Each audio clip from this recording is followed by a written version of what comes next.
what we're going to do first is you should be signed in to the Pear Deck, which is the link that I just shared with you guys. Okay. All right. Hopefully, I believe everyone should see my screen right now.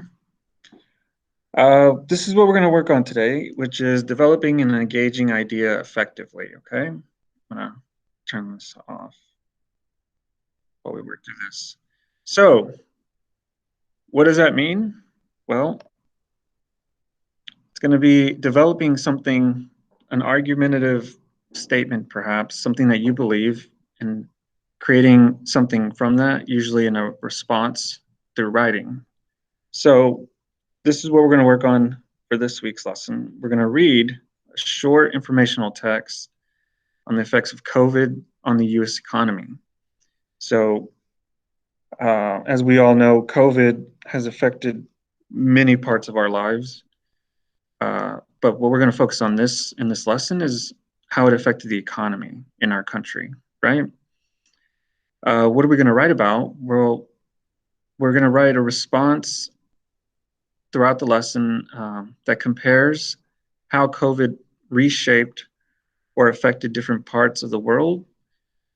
We're going to compare how the economy worked before COVID, and then kind of talk about what changed after that. Okay. At the end of our lesson, we're going to think about this question. After we look at these 5 different ways that the COVID virus changed our economy, which one do we think had the biggest impact, or will have the biggest impact, or the smallest? And that's what I want you guys to kind of think about as we go through the lesson for this week. Again, what are we going to do? The first thing we're going to do is we're going to look at some vocab, see what we know about the economy, just to see what you guys already know. And then we're going to read an article and discuss the before and after effects. Okay? All right. Okay. I want you guys to look at these pictures. You should be able to draw a line using your on your end. Go ahead and draw a line from each of these. You have 6 words here. Draw a line to where you think each one of these matches the picture. Okay? So we have blue collar worker, we have goods, we have e-commerce, unions, services, and white collar. So I'm gonna give you guys a few minutes. Just draw a line. So like if you think white collar goes with this, then just draw a line that goes here. You can even change the color of the line. It's up to you. You can use the same color. I want you to kind of draw a line with which one of these pictures matches this vocabulary word. Okay. I'm going to wait till everybody responds, and then I'm going to lock the screen. So I'll give you guys a few minutes. Which vocab word corresponds to that picture? So here we have a guy at a desk. This picture, someone's giving somebody else a haircut. This looks like grocery store. I would say some construction workers. We have fists in the air and a computer with a bunch of different pictures around it that are connecting back to it.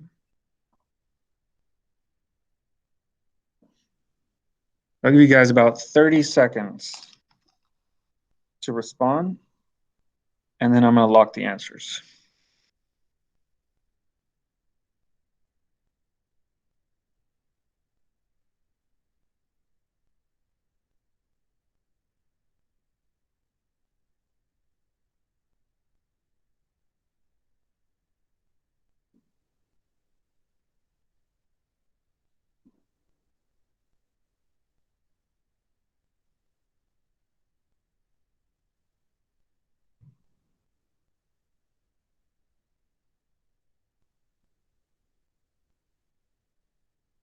Okay, I'm gonna give you guys about 10 more seconds. Again, you're just drawing a line to the picture you think it matches that vocabulary word.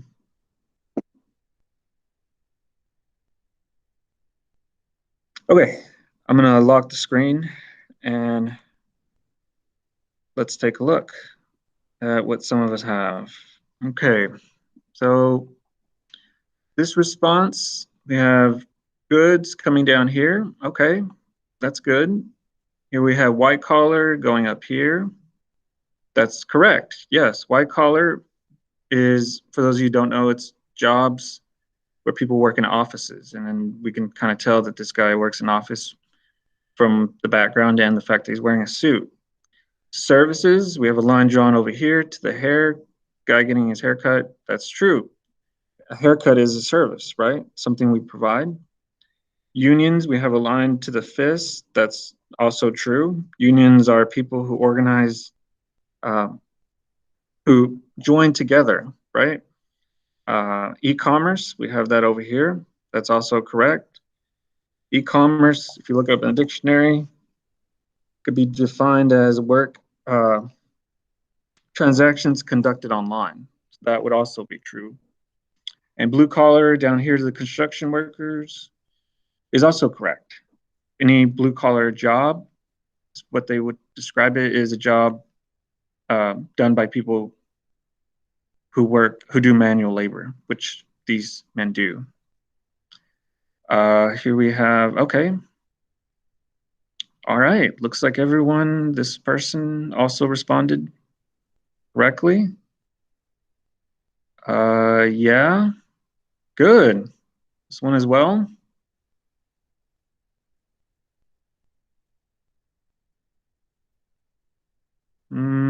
Also correct. Yeah, this one's also correct as well. Okay, this one was a little bit, a few that were mislabeled. Obviously, goods. I think it goes to the fist right here. That's not what we talked about online or above, but yeah. So that's good. All right. Go ahead and take a moment. I want you to tell me in 2 sentences to describe what is happening in this picture. Okay. And how does this picture represent what happens every day across this country? Okay. So just simple 1 or 2 sentence response. Just tell me, what do you think is happening in this picture? We have a woman doing something. I mean, this is a relatively easy question, but it's what I want us to think about before we read the article for today is this is what happens every day, right? In some form or fashion, we have one individual, we have an exchange here of money for goods, right? That's, and here we have, yeah, exactly. She's giving her money because she's buying goods. This is what happens in our country every day, and this is what makes up the economy, right? So in our economy, we have one individual who exchanges money with another individual for goods. And as we saw in the previous slide, it may not be goods, it may be a service, right? Like getting your hair cut, something like that.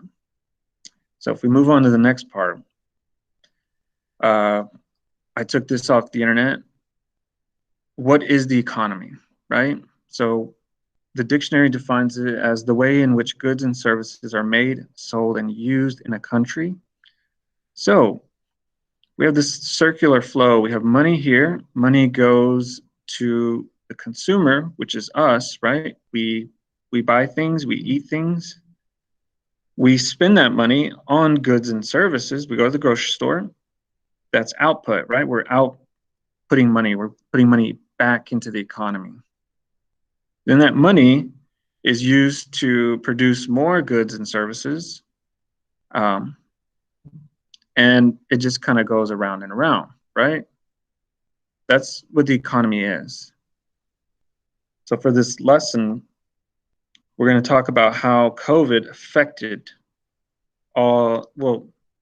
different parts of this, right? How money was transferred from people to goods and services, how it affected distribution, and etc. Okay. Okay, you guys can take a few minutes. Without copying what I just showed you, how would you describe the economy? You can put it in your own words. There is no wrong answer. Just tell me if you could describe the economy, how would you phrase it? I'll give you guys a minute.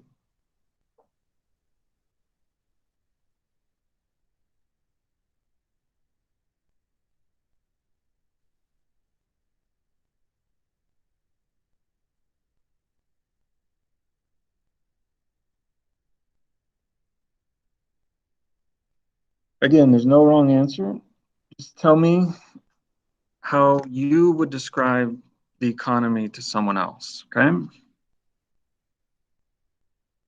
Sounds like most of us know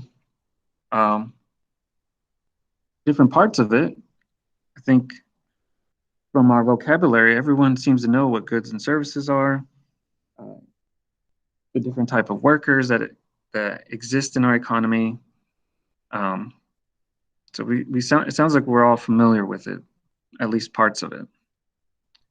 I'm gonna share. Let's take a look at a couple of responses before we move forward. Is a form or way to trade goods. That is correct. The wealth and resources of a country depending on the consumption of goods and services. Wow, that's better than what I wrote. That's true. The economy works as we spend money, right? I think the economy is when two different types of people trade goods for another kind of good and they both benefit from it. Good. That's exactly it, right? The economy only works if everyone benefits, right? And sounds like we kind of understand that. Okay. Go ahead and finish your response if you haven't. I want you guys, if you want to open up your own version of it, we're going to read an article. It's located in Google Classroom. So yours may look a little different if you're at a different campus, but the article is in Google Classroom. And if you go to classwork and scroll all the way down at the bottom, you should see it. It looks like this. If you want to open it up and read along with me, or if you want to just follow along, I'm going to read it from this, okay? So this is what we're going to read today. It's the COVID economy. It's an article kind of discussing how COVID changed the way our economy works now, okay? So we're going to read through this, and then I'm going to have you guys, we're going to talk about the before and after and kind of compare how it changed, okay? Okay. The pandemic has changed our world in ways that may reverberate for a long time to come. If you could see in this picture, we have a woman working and looks like she's wearing pajamas, and obviously she can't go to work like that, right? But they also can't see you, so you can wear whatever you want. Okay, with an increasing number of COVID-19 vaccines making their way into arms, there's a growing sense that the end of one of the world's worst pandemics may be within sight. But when it finally does end, will that mean a return to the way things were before anyone ever heard of coronavirus?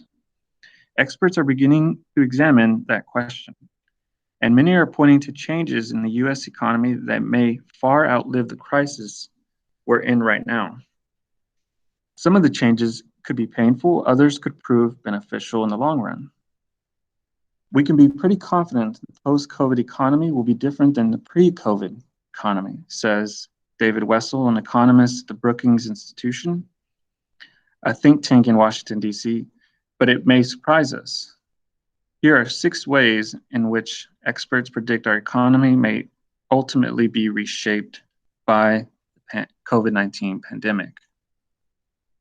So I want to look at some key phrases right here, right? Pre-COVID, and post-COVID, right?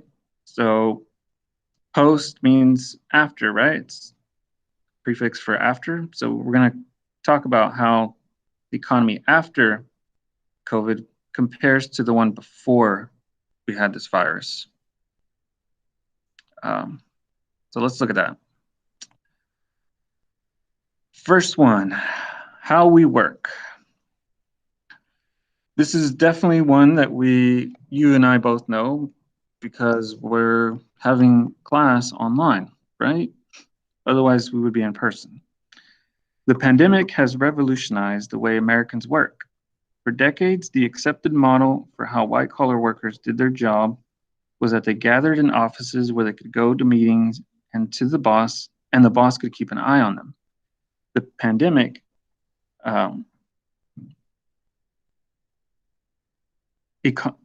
economic experts say has shattered that model. According to a Pew Research Center poll of workers whose jobs can be done remotely, only 20% of them were working from home all or most of the time before the pandemic. By December 2020, 71% were working remotely. Twitter and Facebook are among the companies that now say they'll let their employees work from home permanently. Whatever reluctance there was to embrace working from home before, a big chunk of people who are doing it now are going to continue doing it, says Robert Reich, a former US Labor Secretary who is now an economics professor at the University of California in Berkeley.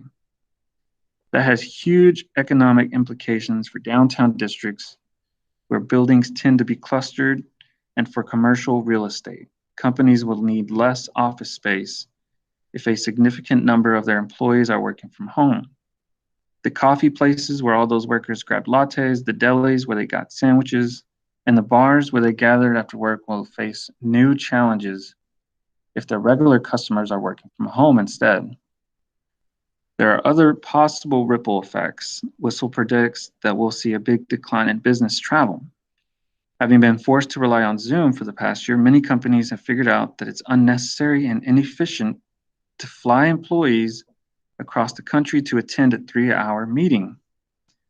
That may be a huge savings for many businesses, but it may be an enormous loss for others, including the airline industry, which depends on high-priced business class tickets, and hotels, which depend on business travelers. Okay, so what do we have? What is this section talking about? How did the rise of working online change the way the economy worked as far as blue collar versus white collar workers? If you can, go ahead and type in the chat box. Can someone give me a response? Oh, I'm sorry, John. I'll get you set up. I'll check that after the lesson. You should be able to follow along for now, though. If someone feels comfortable, you can unmute yourself. Otherwise, if you can write in the box, in the chat box, what do you guys think? Do you agree with this? Did the rise of remote work change the way, that businesses operated, white collar workers versus blue collar? Was that an effect of that? I want you guys to think about that because we're gonna compare that, right? We also had a very important section here which I want to focus on.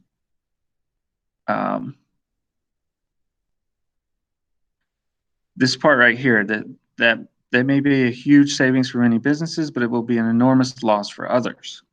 So we have one side of the industry who benefited, which was the employee, right, who could work from home. However, that had a negative consequences on other places, like, airline companies or hotels or, a lot of restaurants who weren't being visited by these individuals who traveled from other states, right? I think that's an important part that we should focus on that part. Okay, number 2, explosion in online shopping. This is probably the biggest one, right? That also affected our everyday lives is how we shop. Online shopping has seen incredible growth during the pandemic. Americans spent more than $861 billion buying things online in 2020, up a whopping 44% over the previous year, according to Digital Commerce 360. That's the biggest annual jump in online shopping in at least 2 decades. What happened is that a whole new group of consumers discovered that online shopping is convenient for things that they used to think were easier to buy in person. According to a recent survey by Top Data, 73% of people say they're shopping more online than they did pre-COVID, and 88% say they'll continue to do so when the pandemic is over. This is just accelerating a well-established trend. Many malls and mom-and-pop stores were already struggling before the pandemic as customers embraced the ease of online shopping. Some analysts see a silver lining for brick-and-mortar stores. After so many months of being cooped up in our houses, Americans may be overjoyed to peruse books in person or try on jeans before buying them. But the immediate future looks tough. More than 12,000 stores closed in 2020. Those empty storefronts will have a big impact for years. Once you shutter these places, it takes a long time for them to come back, says Jeffrey Wenger, an economist at RAND. It will change how your city or town feels. Okay, so here we have another consequence of the pandemic and how it affected our economy. It affected how we shop, right? We have an explosion of online shopping, as we can see here, up 44% over the previous year. That is crazy. And if you guys don't know, it's true because Amazon stock nearly doubled from 1 year ago. So if you owned stock in Amazon, you made a lot of money this year. So we have this author introduce the consequences, but then we have some positive commentary here, right? Saying maybe we'll see some positives now that the economy is opening back up, that people may want to go back in person, right? Because there's just some things like clothes that you can't, like buying clothes and trying them on, that you can't do. It's not something you can do online, but or like buying a bed or buying furniture, or I know some places allowed you to buy a car online. Definitely something that you need to do in person, but keep that in mind when we come back to this, because we're going to talk about that when we compare the before and after effects. Okay. Sorry, let me get out of this.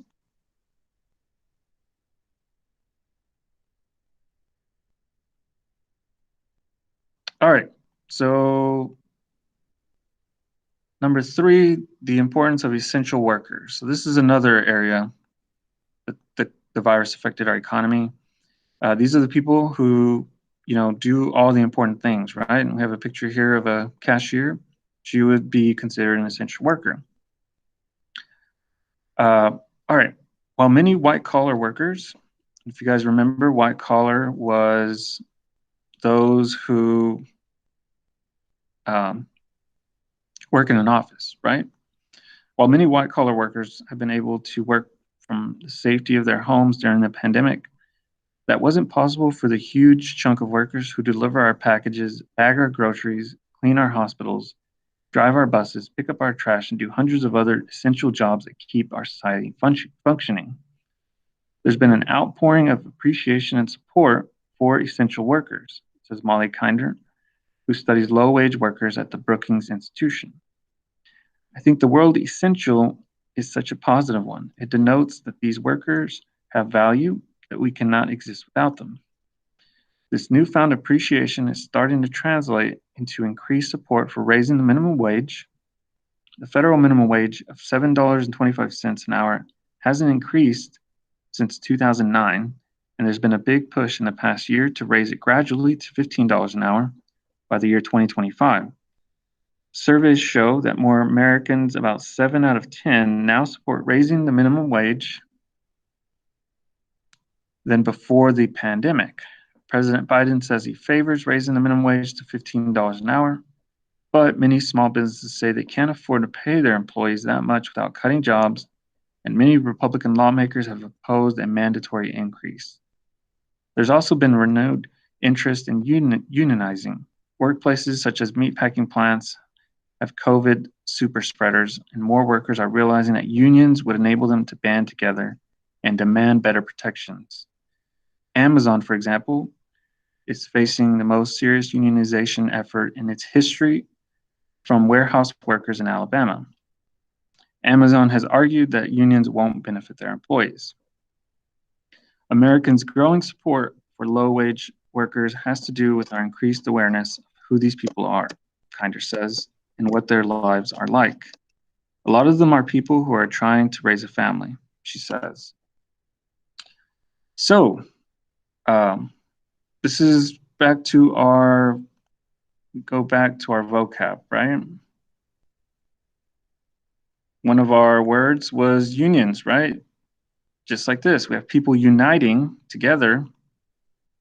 This is actually still happening. Amazon workers are trying to form a union so that they can get, it's a lot better, they'll have a better chance of getting $15 an hour if they do it together, right? Than if doing it separately. That's part of forming a union. And the economy obviously changed the way we treat essential workers because it made us realize how important these people are, right? We cannot live without people who sell us groceries, take out our trash, etc. Okay, we're going to read one more and then we're going to stop right here, okay? Where we live. Traditionally, cities and the metropolitan areas around them have been the main engines of our national economy. That's where most of the jobs have existed, so that's where most of us had to live. The pandemic has upended that calculus. Not only has COVID raised some people's anxiety about living in densely packed cities, but the growing importance of remote work means that many white-collar workers have new options. There have always been places that were desirable to live, but from which you could not earn a living, says Kathleen Hale, director of Annenberg Public Policy Center at the University of Pennsylvania. But now those are places where you can earn a living. This creates opportunities for the nation's rural areas, which traditionally have been economically left behind. Since the start of the pandemic, there's been a jump in home sales in rural communities and an increase in the number of kids enrolled in rural school districts.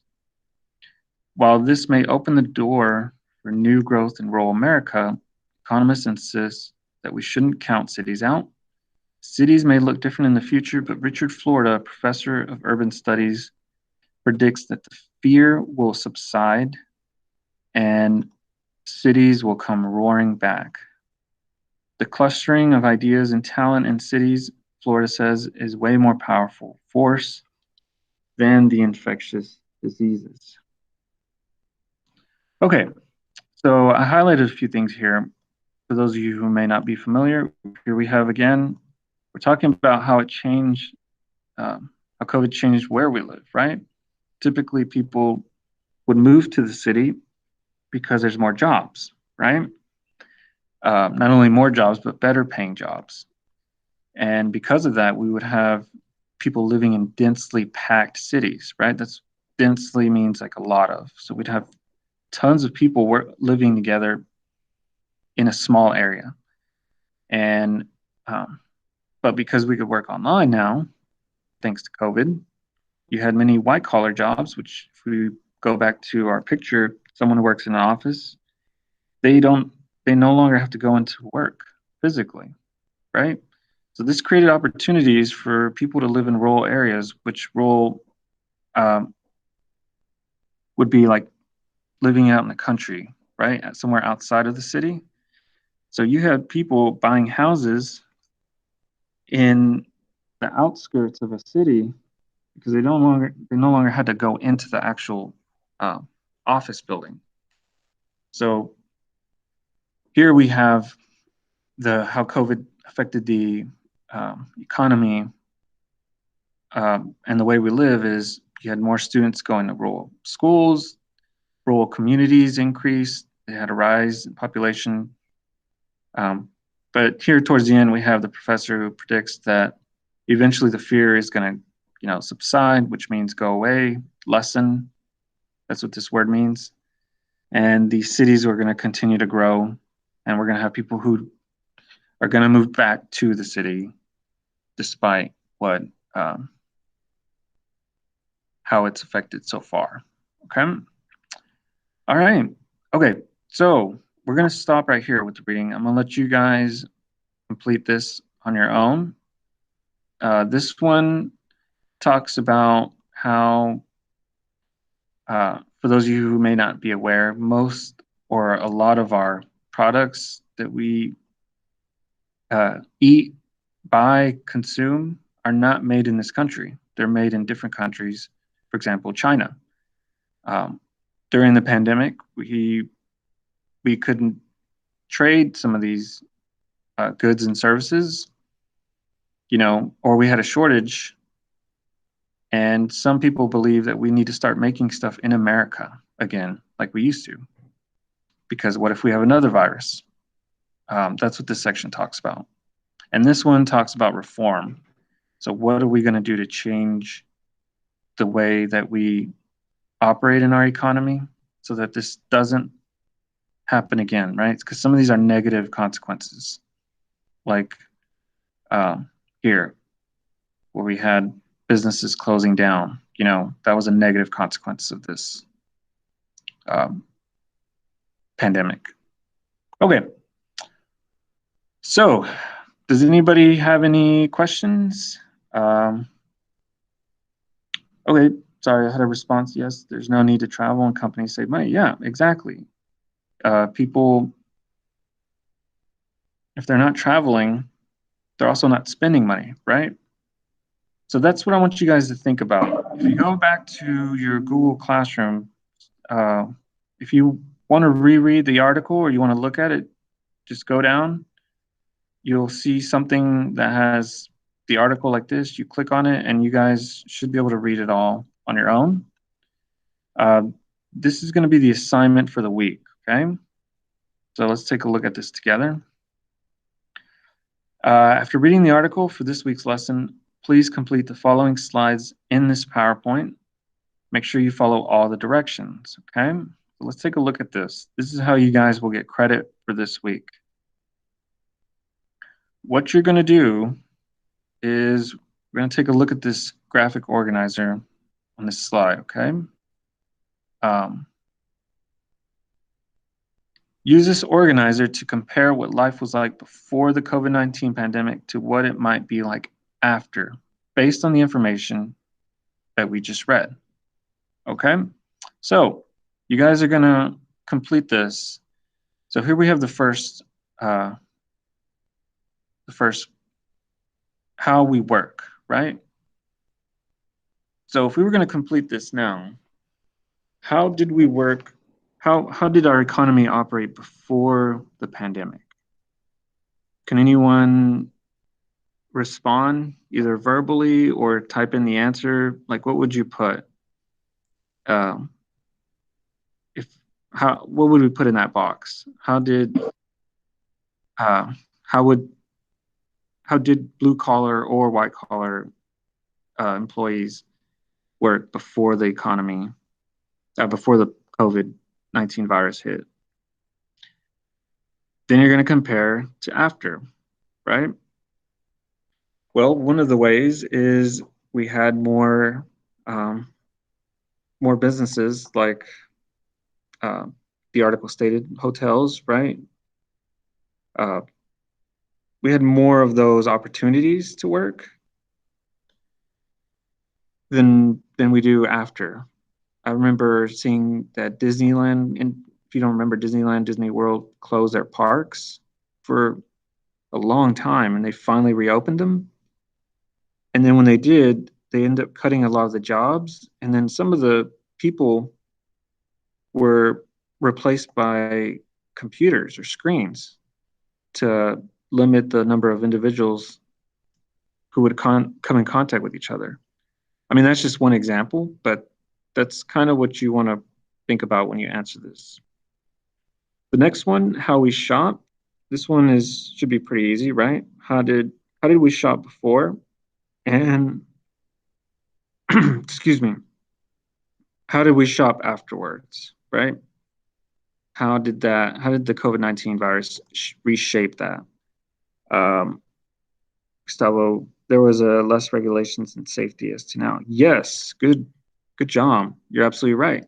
Yeah, before there was no, you know, you just came in, whatever, right? I'm a, I'm sure a lot of people, a lot of adults will tell you how many times they've gone to work sick because either A, they couldn't afford to take off, or B, they just didn't want to. Now there's really a lot of strict regulations in all places um, about that change the way we work, right? Good job. That's a good one. Next one, how we view essential workers, right? How do we view essential workers before the virus? So think about our essential workers, which if you remember back to the article, it was people who delivered our packages, bagged our groceries, cleaned the hospitals, drive our buses, people who are all very important, right? And how we treat them. And when it says we, we're talking about society, right? How did society view essential workers before in comparison to after? So you're going to respond here. The next one, where we live, again, how did the pandemic change, where we were before as opposed to after, and where we chose to buy homes or send our children to school. And the last one, which you'll have to read that section on your own, how we rely on global supply chains. This is kind of what I mentioned earlier, that we don't make a lot of products in this country. We bring a lot of stuff in from other countries, right? We don't make a lot of stuff in America anymore. And that section is going to talk about some of the changes, okay? Does anybody have any questions on this? It's pretty easy, straightforward. You're just going to give me one or two sentences to respond how we were before in comparison to after, okay? If you have any questions, just type them in the chat or you can respond. Okay, and the last part. This is the last slide that you're going to turn in for a grade.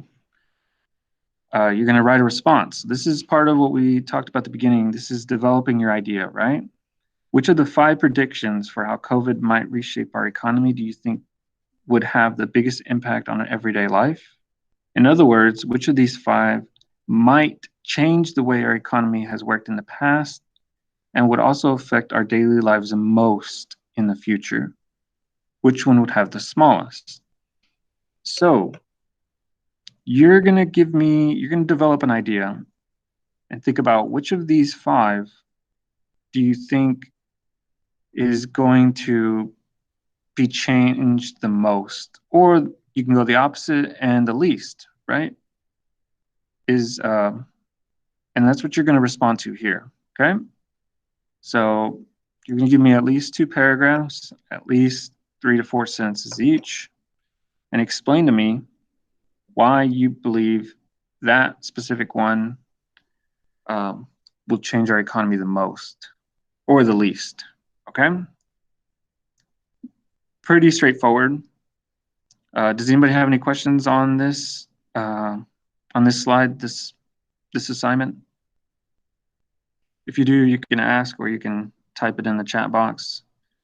Does anyone have any questions? All right, I'll turn my camera on again. Does anybody have any questions about any of this? I thought it was really interesting, just talking about the economy and how it's changed a lot of different parts of our lives that we may not realize or we may not be aware of until later, right? Let me stop presenting here. Okay, does anybody have any questions? That's going to be it for today, guys. Thank you for joining. I'm going to upload this video later, so if you miss something, you can always go back and rewatch it. If you have any questions on the assignment, you can contact me. You can contact your teacher at your campus, and I'll be glad to answer. Y'all have a wonderful day. Have a great weekend. Make sure you complete the assignment completely, or you will not get full credit. If you have any questions, and John, I'm going to look into that and see why you don't have the class, okay? All right, guys, y'all have a wonderful day, and I'll see you guys next week. Hang around, Mr. Lopez. Oh, okay. Yes, sir. Let me turn this recording off.